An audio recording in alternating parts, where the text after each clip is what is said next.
Hello, everybody. This is Eric. I share that I'm just in recovery because I don't want to necessarily speak for any 12 step group per se. So that comes up. There is a tradition that says we don't speak for SA or SAA or SLAA. But I can say I'm in recovery and that. Yeah, I understand the steps, and I'm just going to be sharing them with you. Um, I thought I would start a little early, just in case we have some people have some questions here. Um, oh boy, technology is pretty cool this way. Um, yeah, I think I'm just going to wait until we get some viewers here.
So it's 6 o'clock.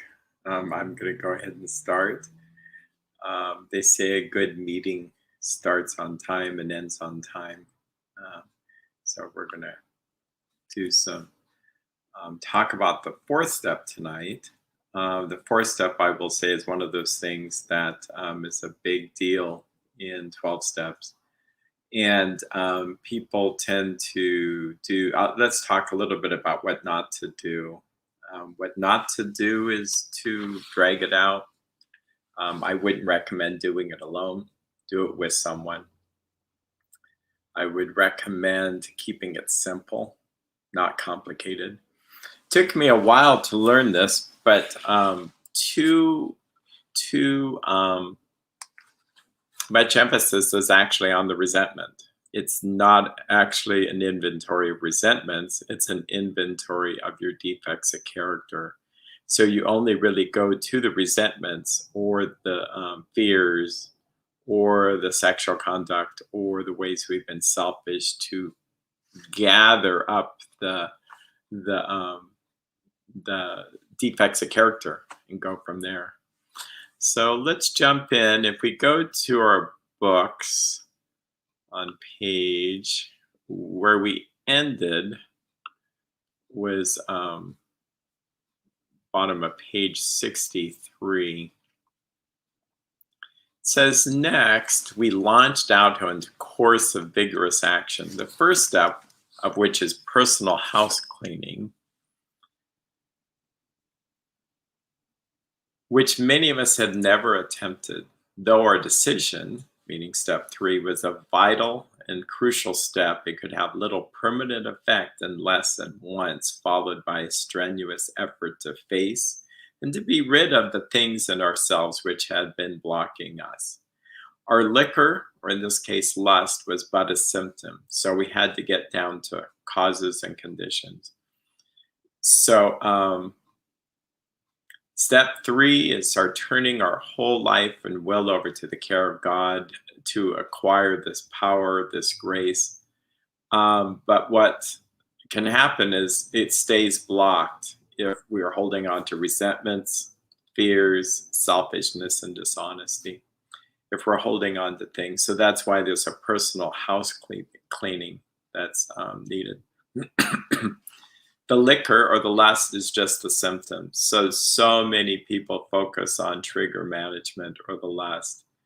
It's like they're backing away from it. And that here is lust, and the person just focused on lust, lust, lust. But we're to actually turn our back on it and just walk away and walk towards recovery. And so that's what would be really key.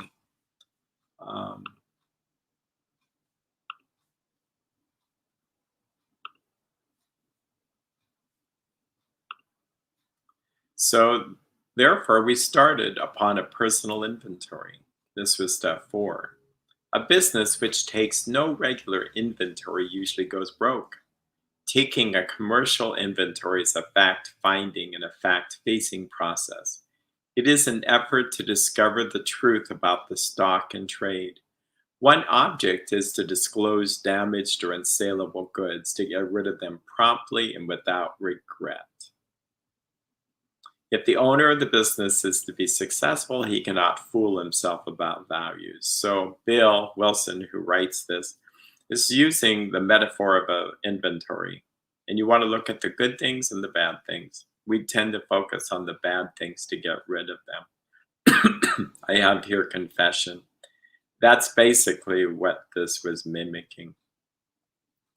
We did the exact same thing with our lives. We took stock honestly. First, we searched out the flaws in our makeup which caused our failure, being convinced that self, manifested in various ways, was what had defeated us. We considered its common manifestations.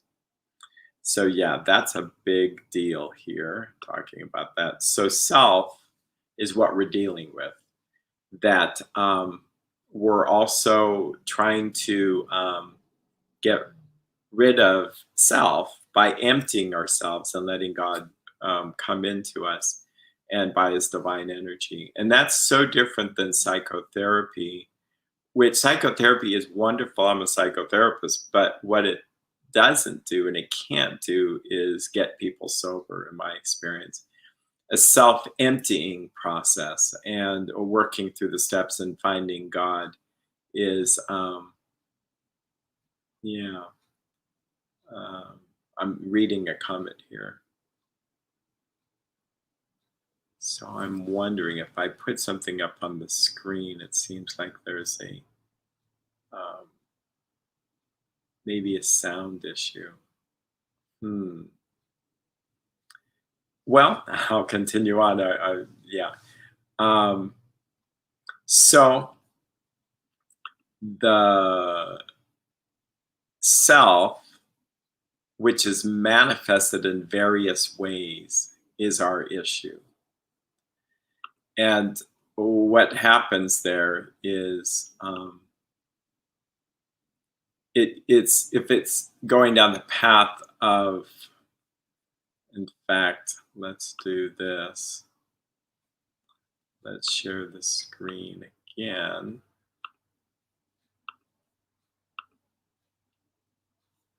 And we're going to go down to here. We showed this last time. And and I would draw this much more grand if I had a bigger piece of paper. In the office, I'm pretty exaggerating with it. Like, I get inflated sense of self. And when I'm this inflated, then God becomes small. And God gives grace to the humble, but he's opposed to the proud. So when I didn't get what I wanted in the past, I get resentful. So any kind of resentment is holding on to something that I wanted to have happen and it didn't happen. And a lot of times there are sad things like a baby passed away or something really tragic happens. But the reality is, unless we can get through that, we can drink ourselves to death or have sexual problems or whatever. Anger is, I didn't get what I wanted now. And fear is, I'm afraid I'm not going to get what I want in the future. So it's this attempt to control. So what four step does is help us identify at least the resentments and the fears here and what to do with the anger. Um, so that is kind of how it is that the self is manifested in various ways. And that's what we're going to, it's kind of a fine tuning approach to this to get. Um, that isn't what I wanted there. I'm going to try this again. Share the screen.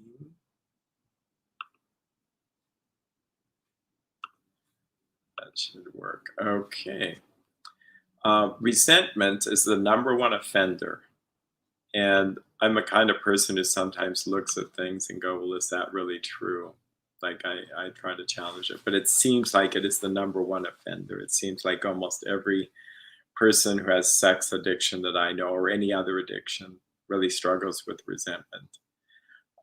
It destroys more alcoholics or sexaholics than anything else. From it stems all forms of spiritual disease, for we have not been only mentally and physically ill, we have been spiritually sick.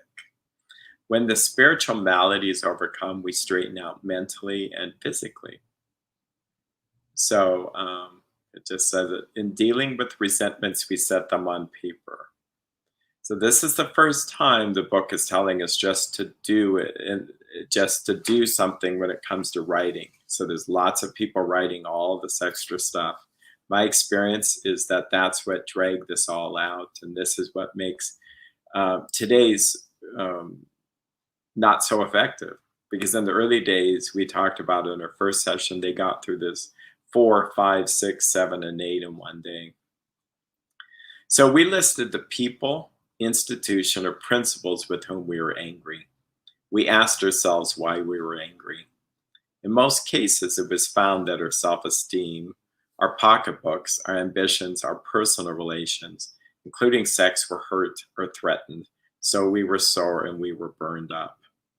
So guess what? For many years, I took people through the steps this way when I was sponsoring people. Turns out that I learned through at least one historian that no one did this chart here. They don't know how it got in there. It's a nice chart, but it's too complicated. And that's my experience. It just got kind of weighed down. And it's kind of self-evident that when we get a grudge, of course, our self-esteem, security, ambitions, or personal or sexual relations are going to be interfered with. So we do it a simpler way, as they did in the early days. And so I'm going to stop sharing the screen here. And I need to go back to here and share the screen back where we were.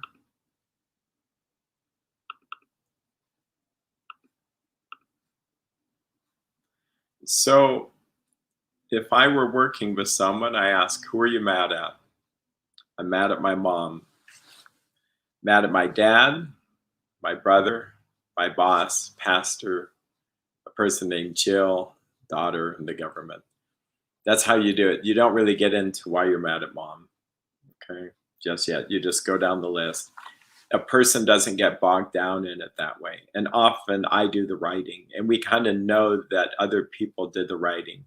It just went better that way. And so then, and it's actually literally what the book says. We listed the people we were angry at, and it says, then we asked, why were we angry? Well, my mother was abusive, alcoholic. Do I need to get into all the story? Well, I guess I could, but that goes down more therapy, which has its place. But if we get too bogged into the resentment, we're actually then we're getting off track. Same thing, dad was alcoholic, abusive. Brother was fighting, and some of this is made up, so I'm kind of making up a mock version here. He fought with me, he lies to me. My brother, or sorry, my boss, he's just so controlling and nitpicky. He is micromanaging me. He's mad because I'm late sometimes, but I just think he's just so over the top. Pastor, he's judgmental. You can't trust him. He showed a confidence. He doesn't know what he's doing. I'm going to exaggerate a little bit. Now, this is again made up. But alcoholics get like this. They get so mad at the world. They feel like I deserve a break today. And resentahol is kind of like a drug. And how are the two related? Resentment and lust. There's a lot that's related here. One is resentment and lust. They both are addictive. It's never enough.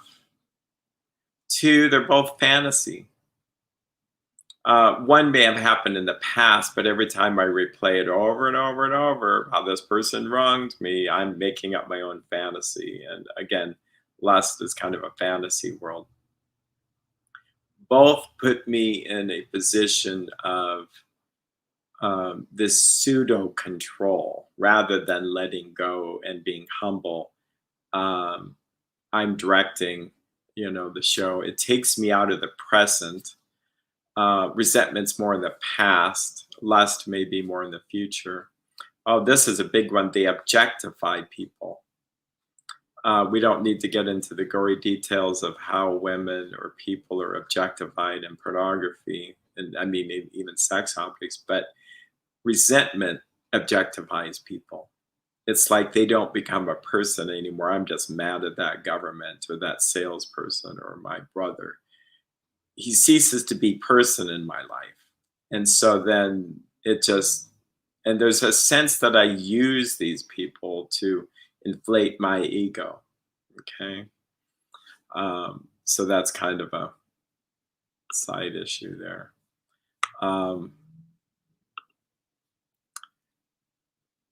Jill, she was a girlfriend unfaithful to me. Daughter, she's manipulative. She lies. She steals. She's a drug addict. The government is so controlling. They lie, manipulate, and steal too. Okay. It doesn't matter when any of this is true or not. I can't be holding on to grudges. In fact, let's go back to the book. Bear with me. Thanks, you dear people. Let's see. I need to go here. Oops. Well, I'm going to go back to sharing the screen that I need to be to. I'm using StreamYard, which is really kind of handy. It's really kind of nice. So I'm going to skip this. It says, we went back through our lives. Nothing counted but thoroughness and honesty. When we were finished, we considered it carefully. The one thing apparent was that the world and its people were often quite wrong. To conclude that others were wrong was as far as most of us ever got. The usual outcome was that people continued to wrong us and we stayed sore. Sometimes it was remorse, and then we restored ourselves. But the more we fought and tried to have our own way, the worse matters got. As in war, the victor only seemed to win. Our moments of triumph were short-lived. It is plain that a life which includes deep resentment leads only to futility and unhappiness. To the precise extent that we permit these, do we squander the hours that might have been worthwhile. By the way, this is page 66. How I remember this, I think of 666. So anytime I'm not feeling kind of resentful or angry, I go right to this, and it's like it sets me straight because we'll see here how it sets me straight. Um, Holding on to resentment, I'm just going to be, unhappy. It's wasting time, and it's deadly, absolutely deadly. And alcoholics, we know, die from the disease, but sexaholics die too. There are people, I mean, I won't go into the sadness, but through disease, through suicide, I mean, it's pretty bad. And so when you become convinced that you're going to get spiritually dead, you're going to do anything you can do to avoid resentment and to get rid of it. Again, we're not fighting lust so much as we're fighting resentment. And how do we fight it?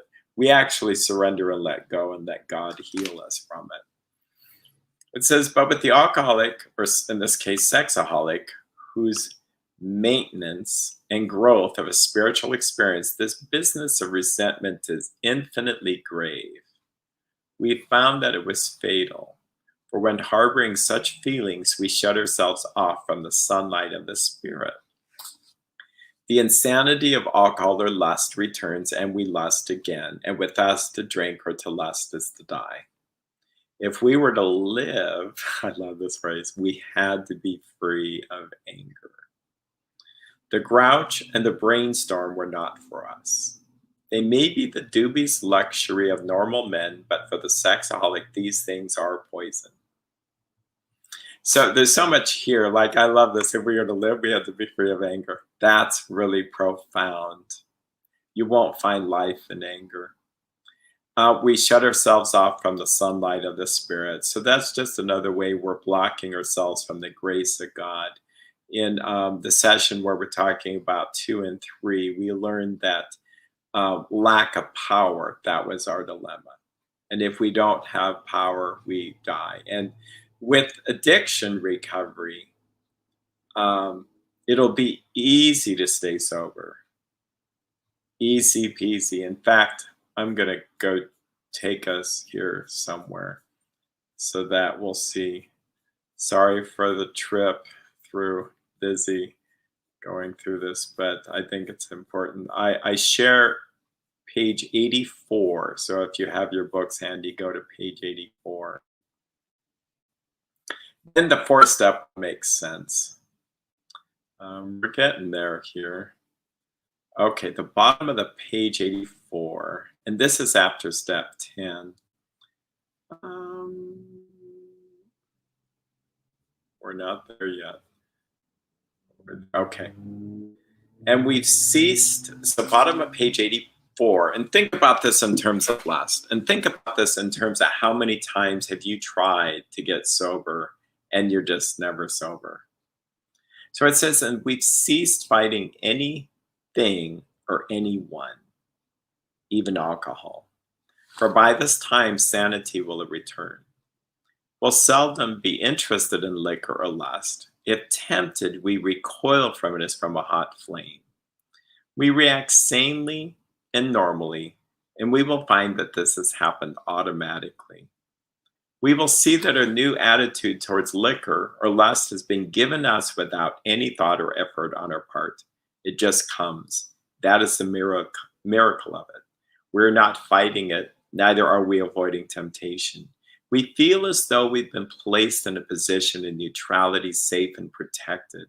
We have not even sworn off. Instead, the problem has been removed. It does not exist for us.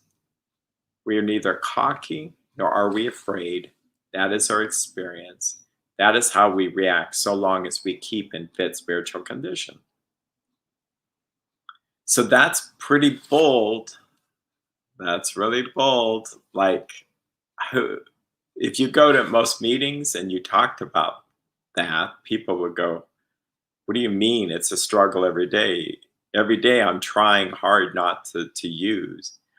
Well, what happens is if you seek God and connect with him in this particular kind of way, and I believe it patterns itself closer to early Christianity for those that are Christians, it's more about taking actions, practices, rather than believing certain things. You can't get healing just by believing things, or reading books.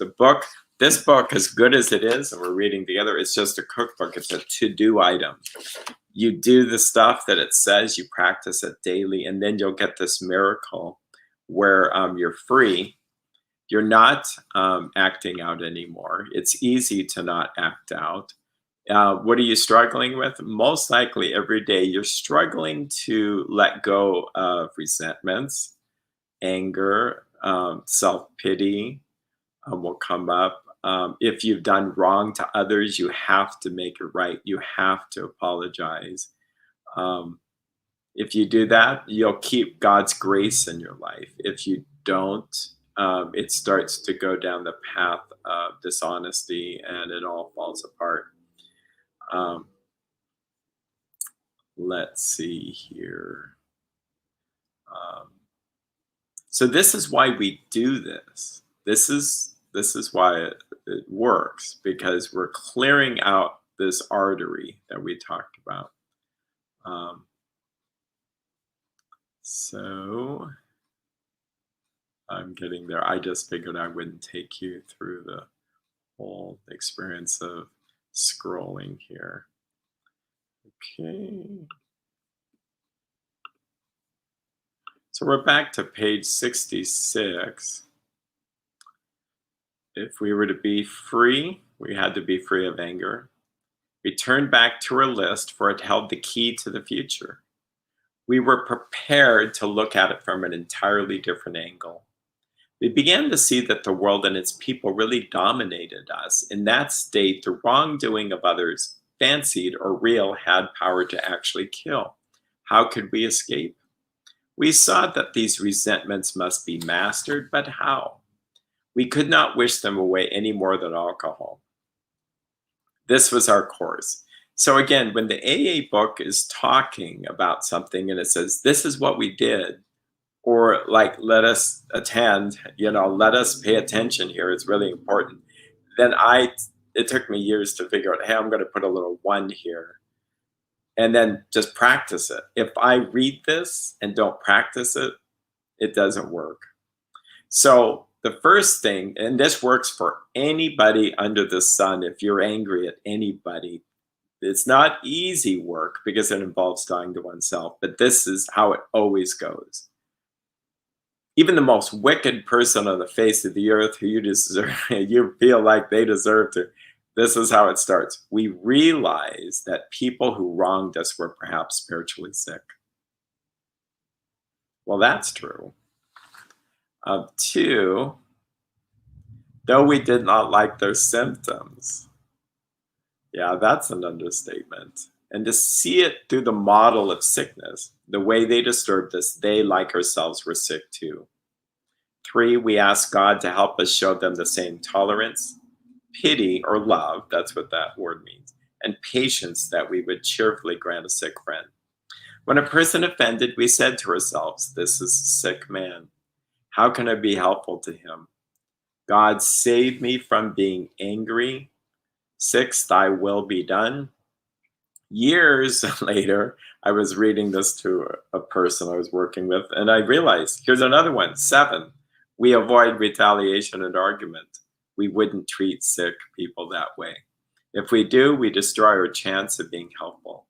We cannot be helpful to all people, but at least God will show us how to take a kindly and tolerant view of each and every one. So this works. Say like, I am mad at, what would be, let's say a family member. And it always is going to be out, they didn't do something I wanted them to do. This is how I wouldn't be mad if I had no expectation.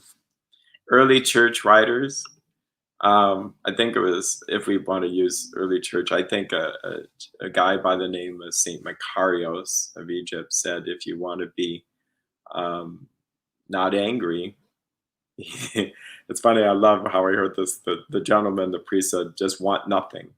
It's like, yeah, want nothing.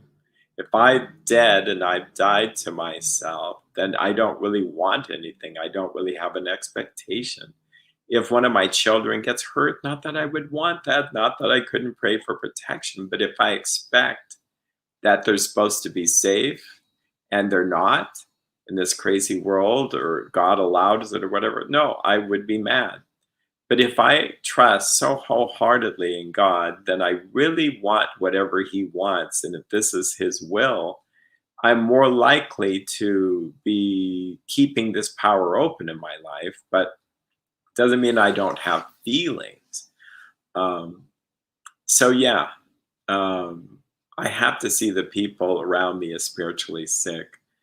And it says they, like ourselves, were sick too. Or, yeah, they, like ourselves, were spiritually sick. So I can't put myself in any place other than in the same boat with them. Now, I do like this. The word sickness, this whole metaphor of sickness, I don't know how they came up with this, but I do know the early church, or early Christian church teaches that um, Christianity is a mode of healing. It's healing our souls that have been sickened by the fall of Adam and Eve, and that everything that Christ does really is to heal us from the sickness. There's other understandings of why Christ went to the cross, and I won't get into all that, but it's much more of a judicial system. But this is saved means to be healed. And so I'm hopefully being healed little by little. So, what am I being healed from? My sickness. So, if you see sin as a sickness, this will help. And so, while you're fighting or trying to surrender lust, we have to see the other people who may be even sinning against us as perhaps spiritually sick too. If you humble yourself in this way, God's grace comes to you and you're more likely to be free. It's pretty powerful stuff. Um, and when a person offended, we said to ourselves silently, this is a sick man. Now we have to say this with gentleness. It feels so different to say, how can I be helpful to him? Again, we literally do this. Often it's me not saying anything more and maybe leaving if I'm angry. And then I have to pray, God, save me from being angry. And often this is not in one order. It's just, God, save me from being angry. Help me to see my mother is perhaps spiritually sick too. Help me to have kindness, patience, tolerance for her. That's what I'm asking for at that moment. The word tolerance, by the way, is really confused. Tolerance means you agree with the person's lifestyle. No, it means you tolerate something you disagree with. If I tolerate a family member snoring, it doesn't mean I love their snoring or even approve of it. It just means I live in a tolerant manner. Referring to our list, well, I shouldn't go too fast. So it's really bizarre here. And then we pray, thy will be done. God, save me from being angry. And you either do it or you don't. It's that simple. If I talk too much on this, it makes it more complicated. But so it's all about, we won't treat sick people with anger. If we do, we destroy our chances of being helpful. Like I say to myself, I just want to be angry at them. That's not what God wants me to be. I need to be loving to them, whether I want to or not. If I can do this, and this is why there's a phrase in the AA book that says we're not saints. The point is we're willing to grow along spiritual lines. Why would they even put that in there? Because they were living the lives of saints. They were really doing things that at that time Protestant Christianity was not doing. And here they were getting sober. They were going from the bottom of the barrel drunks to sobriety, and beyond sobriety, where they're actually loving, kind, patients. They were a recovered alcoholic. We see this too with sexaholics, where they were so down into a bad place. And now they're really great members of society. So never be discouraged. People can repent. They can be going from part of the problem to part of the solution. So our goal is to be connecting with God and to help others. And it says, if we get angry, we destroy our chances of being helpful. We cannot be helpful to all people, but at least God will show us how to take a kindly, tolerant view of each and every one. In fact, since we have the time, I feel like I'm going to go through this again just recently, you know, how it works. Like an institution, I could be mad at the institution. And so, say, like the government. So, this will pull me out of a bizarre place or a bad place. There may be a politician or a government official, a governor, whatever, and I'm really mad. I first of all have to see that this person who wronged me personally, it sounds funny, but that's how we take it personally, perhaps is spiritually sick. Well, then it's like, okay, I know where this ends. I'm spiritually sick too. In fact, we're all human beings trying to do the best we know to do. And why am I mad at them? Well, because I have an expectation. I expected them to be, I guess, godly, expect them to do things as I would do them. You see where this is going? This is like the director who's running the whole show. Though I do not like their symptoms, they like the way they disturbed us. They, like ourselves, were sick too. Okay. By the way, later in the book, not that we get there, but there is a great chapter that says acceptance is the answer. And there's a phrase in there that says, and they use the word disturbed. When there is, it's a really good phrase. When I am disturbed, there is some person, place, or thing unacceptable to me. And I cannot find any serenity until I accept that person, place, or thing as it's supposed to be. So if I've really surrendered to God, when something bad happens, so-called bad, or I'm mad at something, and it's because I'm disturbed because I have an expectation and they didn't follow it. Again, Eric has a script for the world, and the whole world would just do as he wished. The show would be great, it says. So I have to surrender my expectation, accept. It doesn't mean we don't do something according to God's will to change the situation. Like I can't accept someone who's harming a child or doing something really wrong.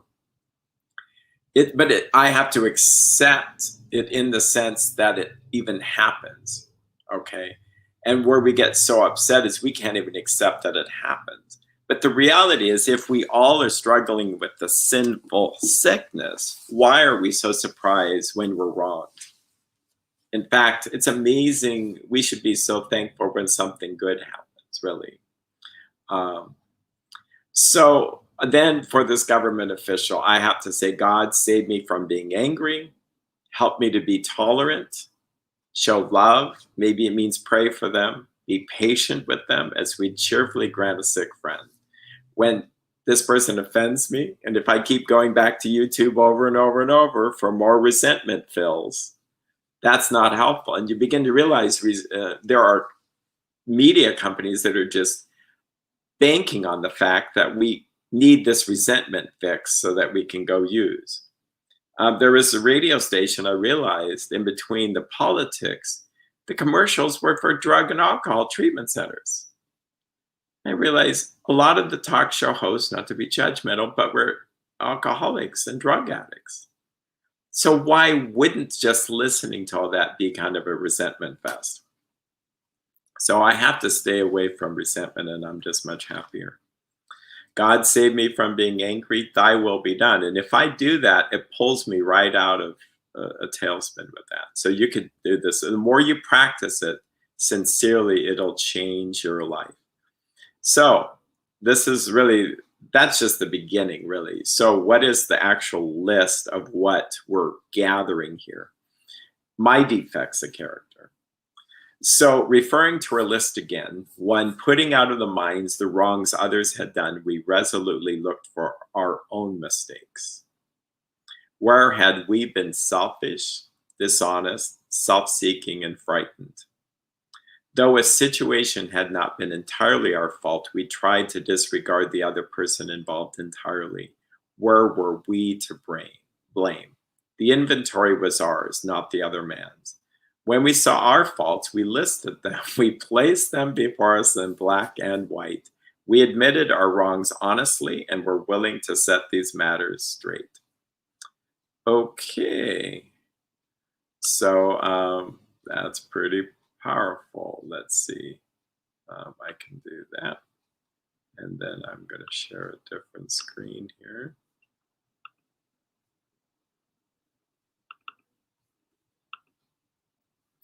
So, yep, you'll see. So, what does that look like? My sponsor or my sharing partner takes me right here. So, what's my part? Okay, so my mom was alcoholic and abusive. What's my part? I'm just unforgiving. I'm unaccepting. I just need to accept that that's what happened. It has nothing to do with whether it was right or wrong or anything, but as long as I hold on to that, I'm not going to be sober because I would then have too high of an expectation of her. And I didn't order this mom. I didn't order this mom on the menu. And so I want a refund. No, you get what you get. Dad, same story, just unforgiveness. Now, maybe I added to things as an adult. If you're a child, you really didn't have too much part in things. But if you're a full grown adult, maybe that your parents are mad at you and they don't trust you because of your addiction. You know. But what can be done about that? We just have to work the program and we'll sort it out. But maybe I stole from them. Maybe I lied to them. Okay. My brother, well, I need to accept him and forgive him and accept him that that's maybe the way our relationship is. We do fight. We try not to fight, or maybe he does lie to me. And again, I am a fine brother. He's not a liar. But let's say like my brother lied to me. He sold me something and cheated me about the price. And I'm going to hold on to that forever. Just accept that it happened. Forgive him or don't forgive him. Do you want to act out again? And that's where it really boils down to. Oh, I didn't put wife. That's funny. Yeah, usually the wife or a spouse is really at the list there. And maybe we're holding on to what she did or didn't do, and she doesn't do that, and I'm mad about that. And it's like, well, we certainly had a part in that. So the sponsor can help you get at that. My boss, well, maybe I show up late every day. Maybe I'm really not honest. And maybe he doesn't even know that I was taking things from work. Okay. But I see him as controlling and nitpicky. This really is a story of the blind leading the blind, or just picking out the speck in our brother's or sister's eye without even knowing we have a log on our own. So this takes a lot of humility, and we just pray, please, Lord, help me see myself as I really am. The pastor who's judgmental, we ask ourselves, well, have I ever been judgmental? Well, technically, I'm judging him by saying he's judgmental once, and maybe he's changed. I don't know. Most of the time, our judgments are just one snapshot of one person at one time. And the reality is, if someone took a snapshot of me in certain times, they would find me a certain way too. The good news about God is, yes, he is a righteous judge, but what will happen is he'll know the full story. And he sees what we can be. And so we say God, and in fact, if my defect is I'll add judgmentalism, then I'm praying for the opposite virtue. Jill, who is unfaithful, okay, I'm unforgiving. But maybe I'm doing X, Y, and Z sexually, and maybe I need to classify myself as unfaithful to her too. Or maybe I didn't have this problem back then, but I think most sex addicts had it early on, and it might have been dormant. Daughter, maybe I find that what bothers me most is I'm like her. And again, this is made up manipulation. I just need to forgive. And I'm trying to manipulate. In fact, you can make an argument. I'm trying to manipulate all these people, wanting them how I want them. The government, I need to just stop judging them and accepting them and praying for humility and praying that seeing that God's in control of everything. And so he's allowed this. Okay, so you get the gist of that. Um, I'm open to any questions on that if anybody has questions on the first part of the fourth step. Just I'll ramble a little bit and review a little bit. But fourth step, I don't like anybody to do it alone. In fact, over the years, I would listen to 12-step speakers of all sorts, and some were really angry about four steps and how people were sent home with the book and you write it up and you get back with me. It's like, well, that's awfully bold. I mean, that's awfully mean. Like, but then I heard that, people shot themselves in the head. They're dead. They're suicide by writing all this stuff by themselves. And then when you learn that no one ever did this alone, like step 5, we shared with God, ourself, and another human being the exact nature of our wrongs. That was combined. And then 6, entirely ready to have God remove the defects of character. It was combined. As soon as you knew what your defects of character are, you didn't go home and sit and think about them. You immediately prayed to have God remove those as step 7. So really 4, 5, 6, and 7 are all kind of one step. And kind of going back to our first session together, we talked about 4 processes. So it was really that simple. My experience is people get freer from lust when they do this the way they did it in the early days. And if they drag it out, they don't do so well. I'll answer this question because I get it a lot. People go, well, I can't find a sponsor to go this fast. What do I do? If it was me again, I did it the slow way and it did not help.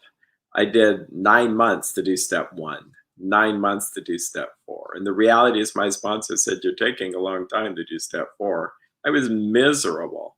He says, you got to get it done by this weekend. So I just sat down and got it done by a weekend. And then we got it and then it started to work. It's like, now I realize there's an enemy. The enemy tries to get you to do.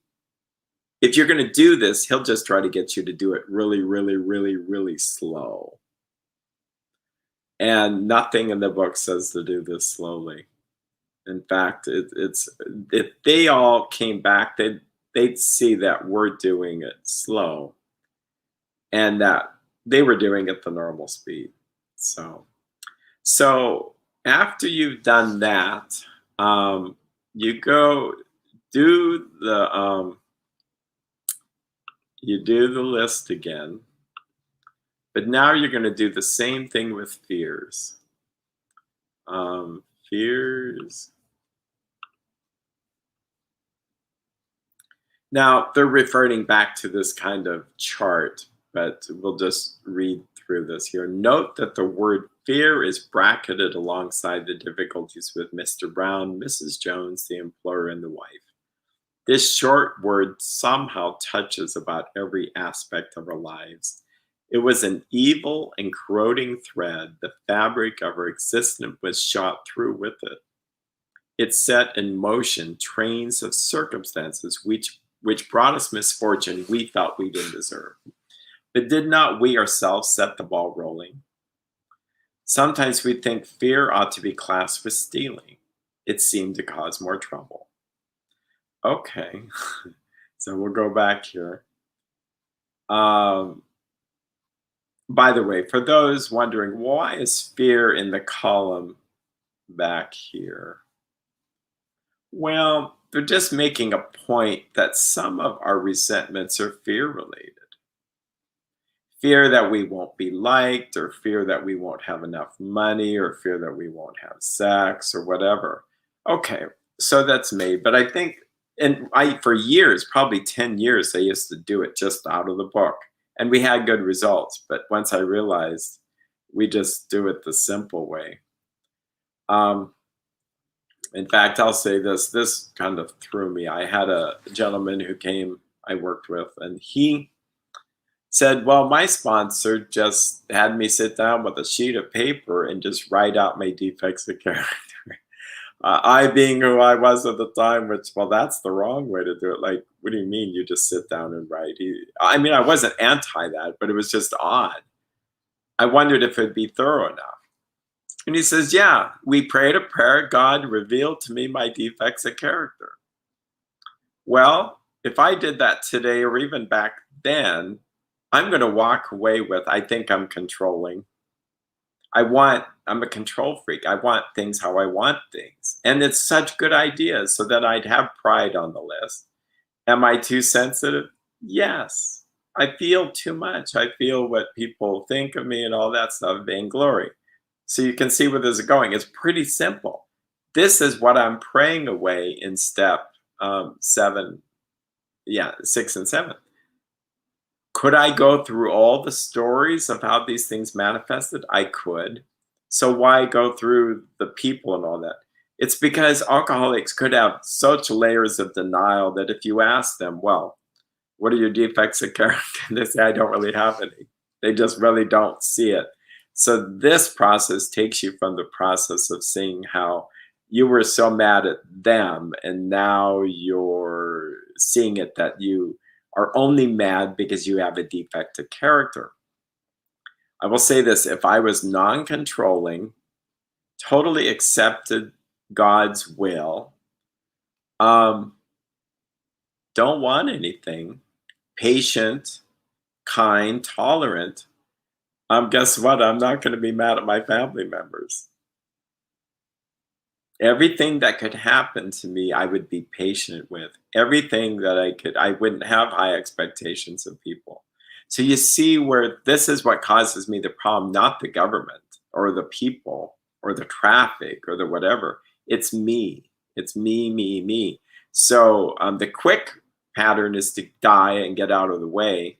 It's no longer I who lives, but Christ lives in me. And so if I don't want anything, but that's hard for all of us. It's probably easier to say, God, help me to be patient, tolerant, kind. In fact, I need to unshare and share again the other screen.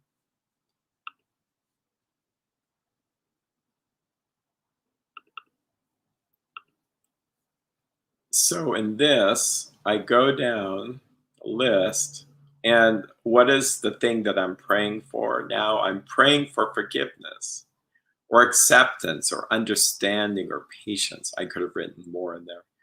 For my dad, I'm praying for patience, tolerance, to understand, of course, he had his own problems. It's a disease. If he had alcoholism, well, I have issues too. I can't judge him for that. My brother, I could be more forgiving. Maybe God's allowing this in my life so that I can learn now how not to fight myself. My boss, I could actually pray not to be lazy, but diligent, or to be honest. My pastor, I didn't put anything there. That was just an oversight. Probably to pray for him to not be judgmental. So the opposite virtue would be accepting. Doesn't mean accept that everything a person does is fine. It's more like accepting that we're all doing the best we know to do. Just the refusal to judge, to focus on my own sins and to not judge others. My daughter, to accept and let go and to see maybe a bigger picture here that God's allowing. Well, we all have our problems. And does she need me criticizing her? No, that's the last thing. She would need me, and I'm making some of this up, but if she was pretend I was making her into a drug addict. If she was a lying, manipulative, stealing, say like drug addict, I would, the last thing I need to do is to be mad. And I would run to Al-Anon or Nar-Anon on my knees to learn what my part in this and to get free. By the way, this is probably worth saying. Yeah, this is probably worth sharing. So when it comes to A marital relationship, or most relationships with an addict, the addict does their song and dance. They can't help it. I mean, they can repent and get better, but it is what it is. You can't change them. You can't change them at all. If I get hot and bothered by the addict, what happens is it assuages their guilt. They won't feel as guilty as if they poke me with a stick and get me mad at them. And then they can look at my problems and just avoid their own. So if I disconnect in a healthy way, go to Al-Anon, get well, and just try to stay tethered to God. In fact, this is I use the illustration. This is a lamp, turns on and off. I just stay tethered to God. My job is to stay tethered to God and to gain his power by him granting me humility. When I'm not so angry, the person on the other side feels guilt and they're more likely to repent. It's like an addict. They stick their hand in a fire. I feel the pain. If I say, get that hand out of the fire, it's going to hurt you. And they go, what are you yapping about? You're just telling me what to do. You're trying to control me. So if I detach and love, DETACH,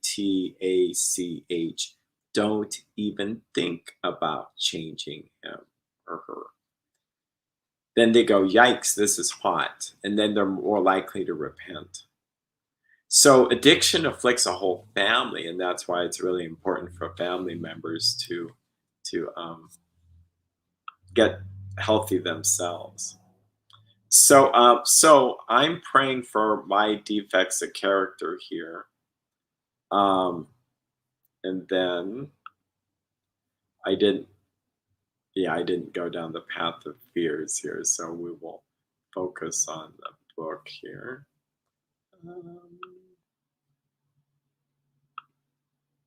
So I love this section.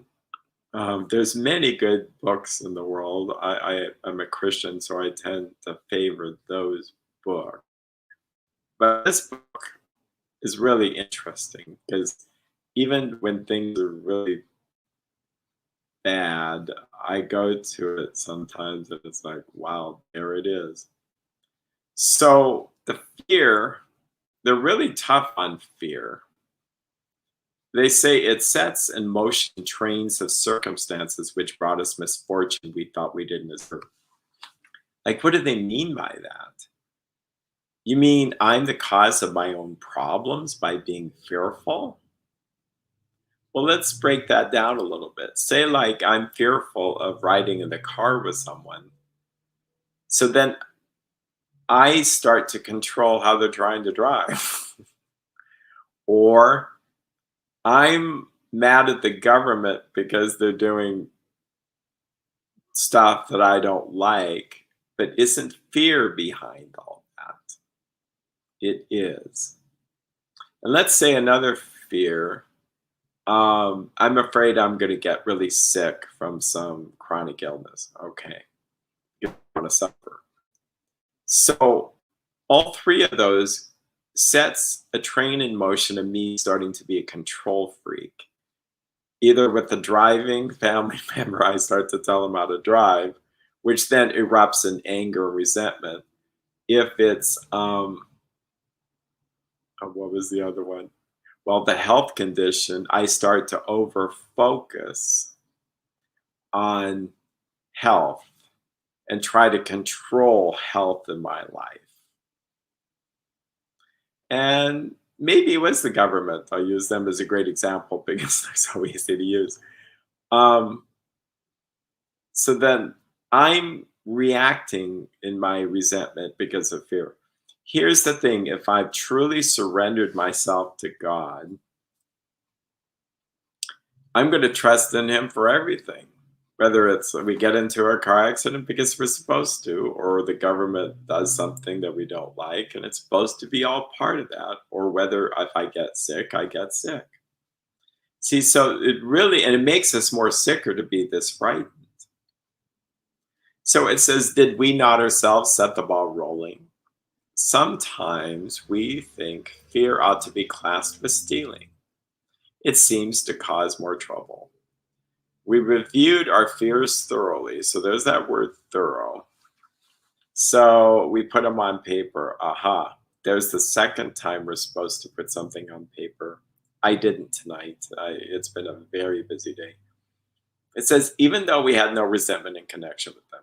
Okay, so you list out your fears just like we did. I'm afraid of death. I'm afraid of people not liking me. I'm afraid that my child's going to go wayward.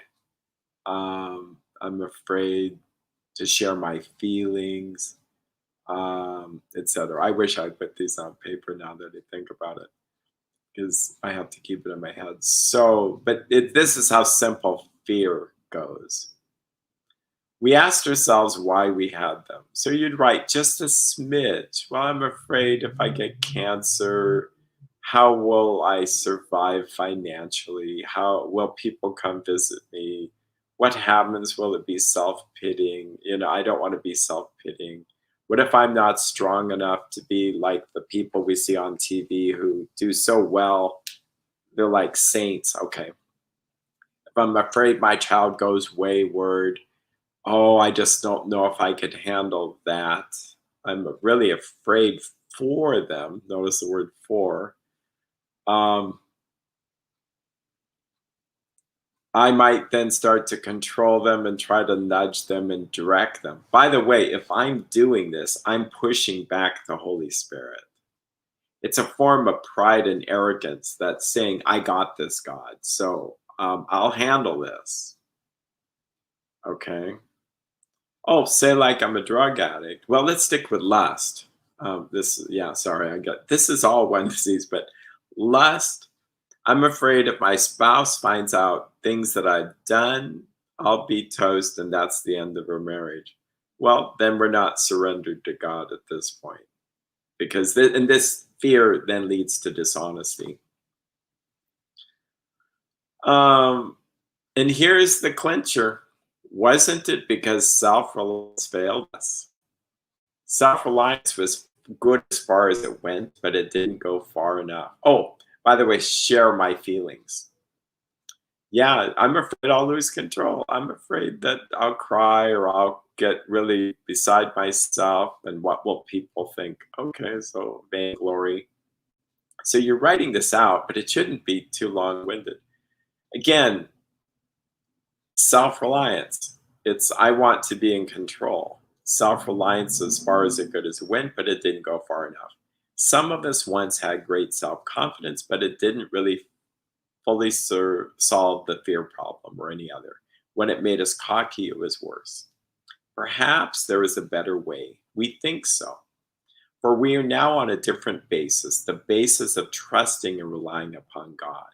We trust infinite God rather than our finite selves.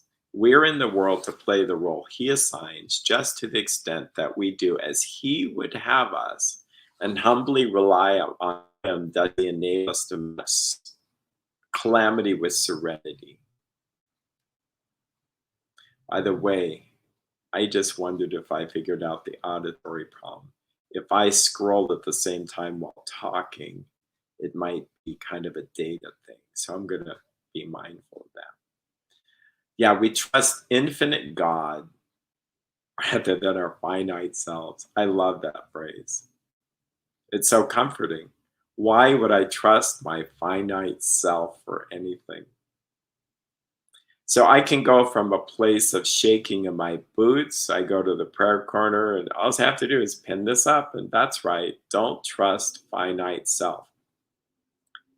If I trust God and God's power to see me through, then if I have wayward children, if I have a global pandemic, if I get a cancer, if I get any other fear. Oh, what people think? No. Oh, feelings, lose my mind. I'll just pray that God's will be done as I lose my mind. In fact, I have a little joke. Losing my mind wouldn't be so bad.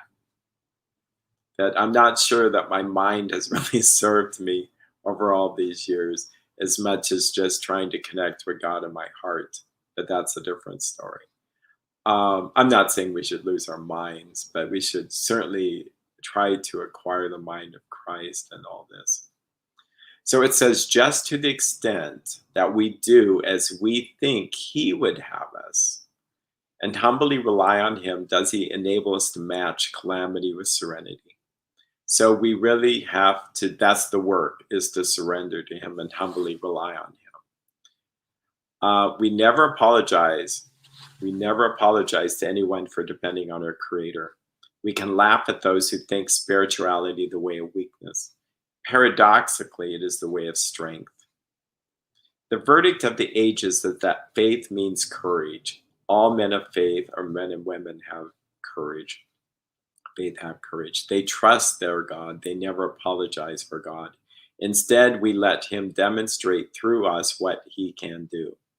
We ask him to remove our fear and direct our attention to what he would have us be. At once, we commence to outgrow fear. So it's interesting. We ask him to remove our fear. Doesn't that sound like God saved me from being angry? That's a quote just earlier. So really, it's not complicated. We either ask him to do this or we don't. That's why the step work is so elusively simple. It's right within, it's so close to us that we think it's more complicated. Yeah, so if I mean, and we'll learn about this in step 10, but either I'm praying, God, please take away fear, and direct my attention to what he would have us be. I tend to go a little bit literal with this. So God, what do you want me to be here?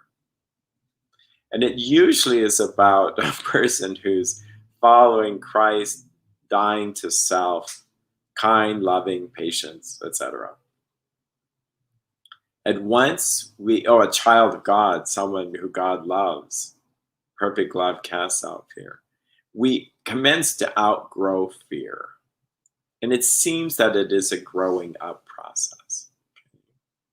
I'm going to check in here to see if there's any more questions. It appears not. So we'll continue on here. Now about sex. Now, this is fascinating. This is for sexaholics, this 12 steps, but it's right here, right before our eyes. And it tells us something that even many alcoholics might have been sex addicts or sexaholics. It says many of us need an overhauling there, but above all, we tried to be sensible on this question. It's so easy to get off the track.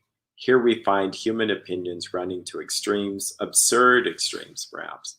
One set of voices cry that sex is the lust of our lower nature, a base necessity of procreation. And then we have the voices who cry for sex and more sex, who bewail the institution of marriage, who think that most of the troubles of the race are traceable to sex causes. They think we do not have enough of it, or that it isn't the right kind. They see its significance everywhere. One school would allow a man or a person no flavor for his fare, and the other would have us all on a straight pepper diet. We want to stay out of this controversy. We do not want to be the arbiters of anyone's sex conduct. We all have sex problems. Now, by the way, that's kind of a comforting phrase. Everybody probably has some sex problem at some level. Like everybody probably has an anger problem at some level. Very few people just have never had a problem with either. And I met a couple of people where it just seems like they're the rare people. It says we'd hardly be human if we didn't. What can we do about them? Well, here we are again. We reviewed our conduct over the years past. Where had we been selfish, dishonest, or inconsiderate? Whom had we hurt? Did we unjustifiably arouse jealousy, suspicion, or bitterness? Where were we at fault? What should we have done instead?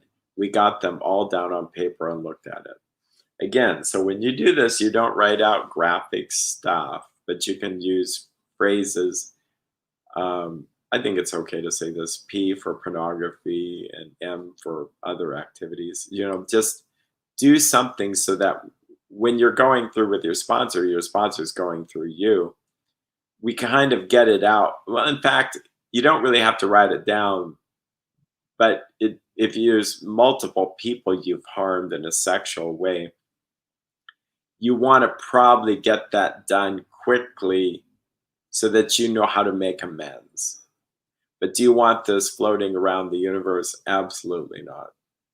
And I have seen extensive 4 steps in people in recovery from lust where they wrote down everything they did wrong. And I think there's some value to that.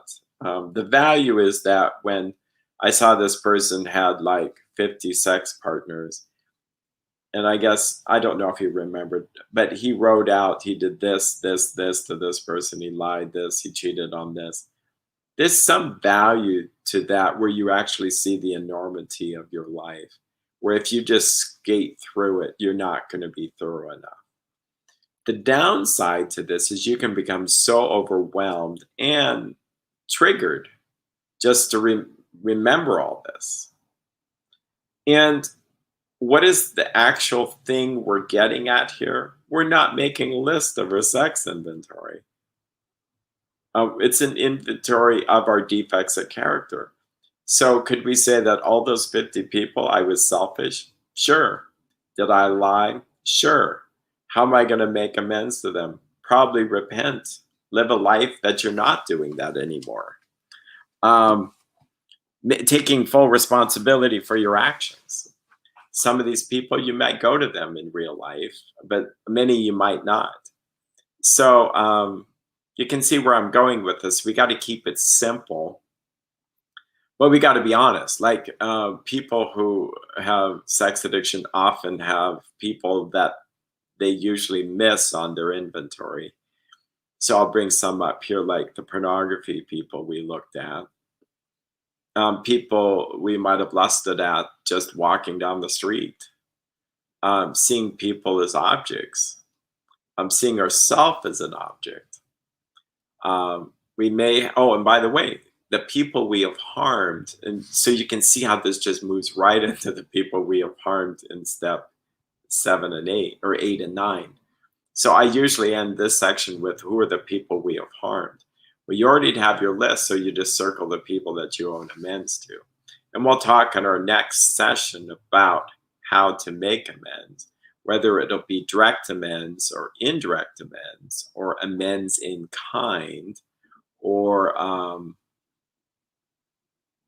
living amends, which living amends is us living one day at a time a life of recovery. I may have said this before, but I'll say it again. If there are things that really block this power, this grace, it's selfishness. So any kind of self-inflation, pride will block this grace. Resentment, dishonesty. But if I have people I've harmed and I just can't go make amends to them, I'm going to have a hard time getting sober. It doesn't even need to be about something sexual. If I lied to them or if I stole from them or I thought ill will of them and judged them for years. Now, some of those people, I might not do something so direct. The person I judged forever, I might not go to them and say, guess what? I need to say I'm sorry for judging you for 20 years. No, we just start to put them on a prayer list or we start to do good deeds kind of in secret. Our friend, I think, from Australia joined us. So thanks. That's good. I think that is there. Well, I'm open to any questions as we. So what you're going to do if between now and the next time we meet, if you had a sharing partner, you would just go through what we did. And you would ask them to remove these defects of character. You would just read the book just like it says to do.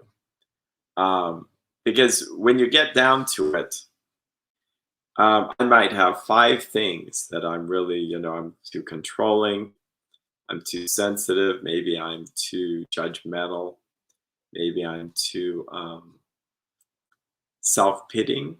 That didn't come out in this kind of mock inventory. So people go, well, did we just do step 6 and 7? Well, we did in a sense. Except you would just pray at this point. God help me to be kind and patient. And there is a seventh step prayer as well. So, well, we went a little bit over. I try to keep it to an hour, but the reality is step four is a biggie. So, if anybody has any um, questions, uh, I think we'll close it up today. Um, yeah. By the way, on step four, or we could call it step 10, I use that every day. I mean, I'm not perfect at it, but I go, "Oh God, save me from being angry. Help me to be kind, patient, considerate, whatever, tolerant of this person. Help me to see him as perhaps spiritually sick." And it works. Let's see here. This person by Oz. Yeah. I've been sober 45 days from sex addiction. However, I find that I still don't feel good. I feel good when I'm closer to God. Yeah, so a couple of things is I always had the phrase by God's grace. I'm sober. And I'm really nitpicky about that because I can do nothing. God has gifted me one day at a time. Okay. Now, after 30 days, you will feel kind of not so good because you're feeling feelings that you may have been blocking for years. So that's where having a therapist is helpful if they understand the process and don't get you bogged down into all this. But those feelings will get better. The quicker, not that it's about quick, but the quicker path to getting free from the uncomfortable feelings is saying to God, well, God, I'm feeling really sad now or angry at everybody, or it's like addiction is like this big rubber suit we put on. And I'm so insulated. People can throw darts at me and they just bounce off. Well, recovery is like making ourselves vulnerable, taking off this rubber suit, and now everything hurts. It's like, God, a nice prayer to pray is, God, be with me in this moment. Help me to suffer in a good way. Because our addiction will always take us to bad suffering. This would be suffering for good. Another phrase I used is, at least I'm sober, by God's grace. What does sober mean? To be in touch with reality, to see things from a clearer point of view. Often I was wallowing in some self-pity and anxiety and resentment. So that leaves eventually. So some of the feelings do leave when you work step four over and over. Lowering expectations. But yeah, no, there is a feeling thing. So another question would be, when someone feels lustful or hormonal, what to do instead. So this is this idea of habit replacement. I don't typically believe in that. I used to. But you can try to replace lust with anything, and my experience is it's never going to fill it. It just won't work. Oh, I'll take up taekwondo, I'll take up this, I'll take up that. Because that's me trying in my own strength. If I faithfully, not perfectly, but just faithfully commit myself to just working with another person in this program, calling them, and they're on the same path, and we're working the steps, you'll be stable. And people say, I'll ask, how are you doing? And then they say, well, I haven't been tempted. They tell me like it's a weather report. And I'm pretty tough in a gentle way. I say, well, that I don't care about that. I don't care whether there's rain and high pressure fronts or sunny skies. No, what matters to me is, are you working the steps every day? And when we get to step 10, in fact, if you read pages 85 to 88 and just do that every day, those prayers, you will get better. You have to do the rest, but that's what you do every day. So a person can say, oh, I'm doing fine, blah. And I said, well, are you doing? I feel like a mother. Are you doing the actual, 10th step and 11th step prayers that go, well, no, then you're not doing well because you're going to use again. Every day we have to connect with God. Once you connect that, you'll stay sober the rest of your life. And then not only that, you'll have other problems come up, and then you'll be using this process to help with that. Because you will have some feelings and you'll get used to them. You will tolerate them better. You will get tougher and stronger.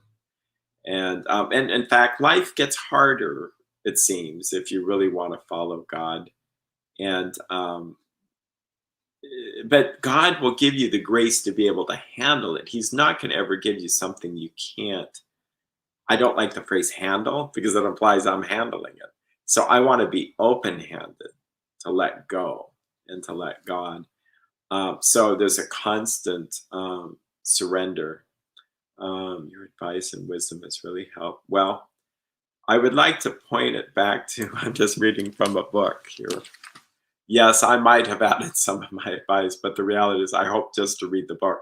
Yeah, no, it's incredible. And I didn't write it. And this helped save my life as well. I mean, first, the Father, the Son, and the Holy Spirit. But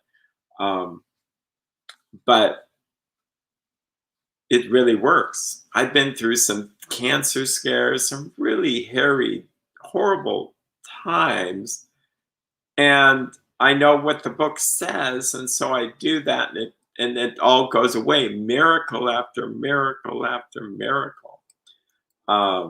It's shocking how well this works. Let's see.